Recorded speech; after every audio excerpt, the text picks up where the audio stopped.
Hi everybody. Today, as you can see by the title, I'm giving you my 2019 year in review.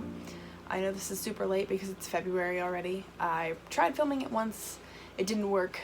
I never got around to doing it again because there are very few times when my house is quiet.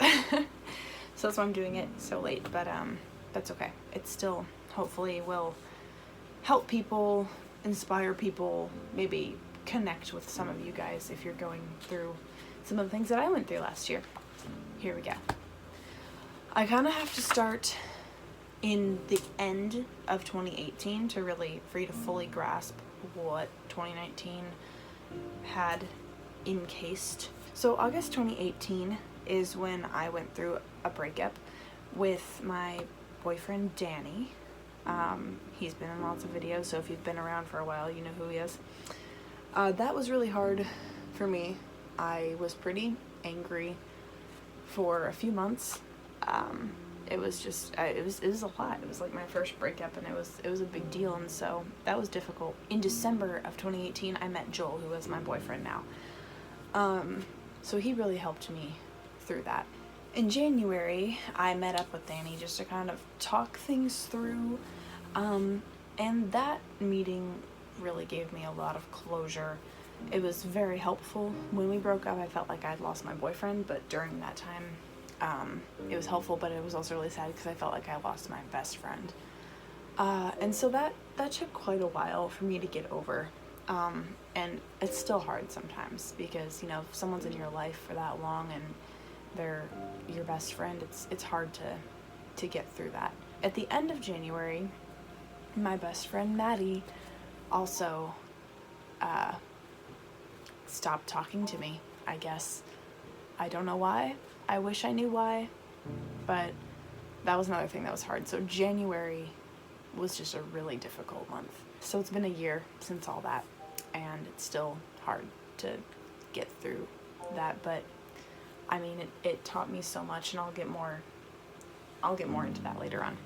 Another thing I started in January was counseling. I started going to see my parents' counselor, and that has helped me so much this year. I don't know where I would be if I didn't have my counselor. Time went on, Joel and I kept getting closer as friends. He asked me to date him end of January, beginning of February, I think. But I was like, no, I'm gonna wait. Wounds are still fresh. So I waited a long time to finally start dating. We kept getting closer as friends, which I think was the right move, because it's always good to build a strong friendship before you go deeper, In May, my family went to Florida to see my cousins, who we hadn't seen in like 3 years because they moved to Alaska, so that was a lot of fun. From January all the way to July, really, I struggled with a lot of depression and suicidal thoughts, but it was mainly those middle months, so like March, April, May, June. That's when it was really hard. I was just going through all that stuff from losing my best friends, and I kind of just wanted to close myself off and shut down and not talk to people, and so my family would try to talk to me, but I would give the shortest answers possible, and I knew it was unhealthy, but I didn't really know how else to handle it. I just didn't want to be around anybody, and I didn't want to be around anymore. Through all this, though, I did grow closer with my friend group, and they really helped to lift my spirits whenever I was with them. We went hiking one time in Nashville, Indiana, and shopped, and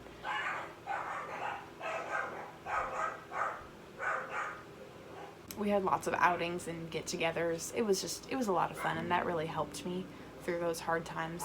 End of June, mid-July, is when I was prepping for my trip to Guatemala. I was super nervous, but God came through in so many ways. Showed me how faithful he was with fundraising and all this different stuff. It was really cool to see him do the things that I never thought could be done. And so when I went on my trip, the people I met were just incredible. My team was beyond amazing. I felt like I fit right in, and I didn't feel weird. I was so worried about feeling left out and awkward and weird because I'm just an awkward person. But I felt so comfortable with them and so I felt like I just belonged with them. And so that helped me a lot. I learned so much more about the harmful effects of pornography and how it leads to sex trafficking, and I learned about God. My friends taught me how, they didn't even know they were teaching me this, but they taught me how to see the world in a better light. And so I'm really grateful for them. When I came home, I kind of just, it was weird. My depression was kind of like gone. And I know that when you go on trips like that, you're kind of on this spiritual high for a little while. And so I was like, okay, it's probably that. But it hasn't really gone away, and it's February, which is cool. It's a weird thing to say because I don't know, like, how does that just happen? But God really used my team to help me through that. And depression comes every once in a while, but it's so much better than it used to be, and I'm really grateful to God for bringing me on that trip and putting me with that team. In October, Joel and I started dating, and that has been really awesome. I have not looked back, regretted it. I waited so long because I was afraid, really. I was just afraid that it was going to end badly, or that I was going to feel the way I did in my last relationship, but I haven't had any regrets, and it's grown me so much. Joel has helped me in ways I can't even express, and again, I'll get to more on that later, but it's been really fun. In November, I hosted an event that had to do with Fight the New Drug, which is the organization I went to Guatemala with. I showed their 3-part documentary called Brain Heart World about how porn affects your brain, your heart, and the society around you. It was a really good turnout. We just all sat in my living room and watched the documentary, talked about it. I hope people learned things from it, but it went really well, and I really hope to do more of those in the future. But that was a huge confidence booster for me because I am not the type to plan and organize and host things, but this went really well, and I'm very thankful for that. End of November, I went to Hobnob Market with my mom and my brother. That's basically just a big antique and handmade market. And I felt like I really grew closer to my brother during that trip. We had a lot of fun together, just working and hanging out, and I feel like that bond has kind of stuck since then, so I'm really thankful for that. December was a weird month. Typically, I am a huge Christmas fan, but this month, it was weird. My parents were going to Jamaica the second week of December, I believe, and so I was really worried about that leading up to their trip, because I was gonna have to be the one who was in charge, and I don't like being in charge, and it always kind of freaks me out when they go on vacations. So I was so worried about that. And then the second half of the month, I was so focused on Vlogmas that I missed out on all the fun Christmas spirit about the month, and so December was kind of by the time I decided to stop Vlogmas and enjoy it, it was over already.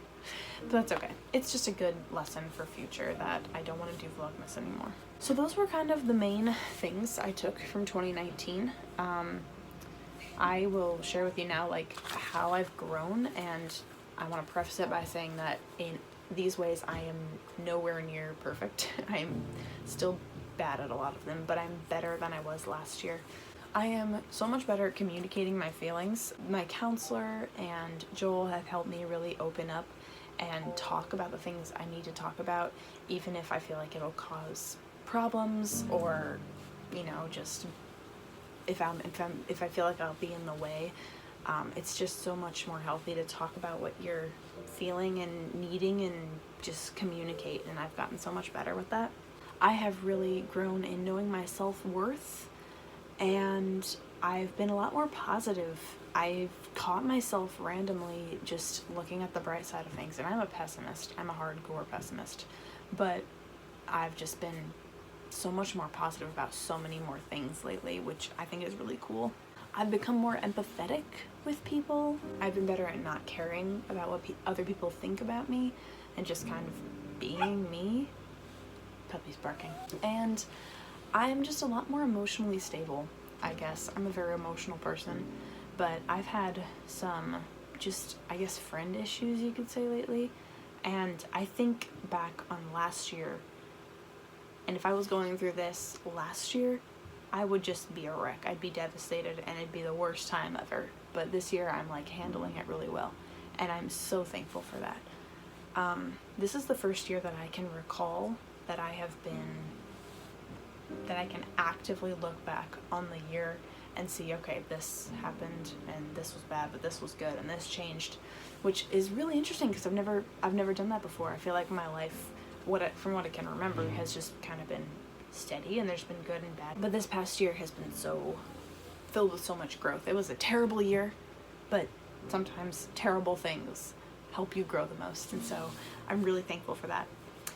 Thankful for everybody who's helped me grow. I'm thankful to God for bringing people into my life and helping me become the person I am in 2020. I hope this year is filled with more growth, especially as I come up to YWAM, which is a discipleship training school program that I'm going to be going through for 5 months. I'm going to be training, learning how to become a better missionary, learning how to preach the gospel to people, learning God's purpose for me and his character, and then I'll be leaving on a 2-month mission trip out of the country. I am very excited to see what God does there and see what he has for me when I come home. So yeah, thanks for listening. I hope that this inspired or helped any of you guys. If you want to share with me how your 2019 was and what you learned and what you took from it, please comment below because I would love to hear. Or message me on Instagram. I'll leave my Instagram link below as well. Yeah, thanks. Bye guys.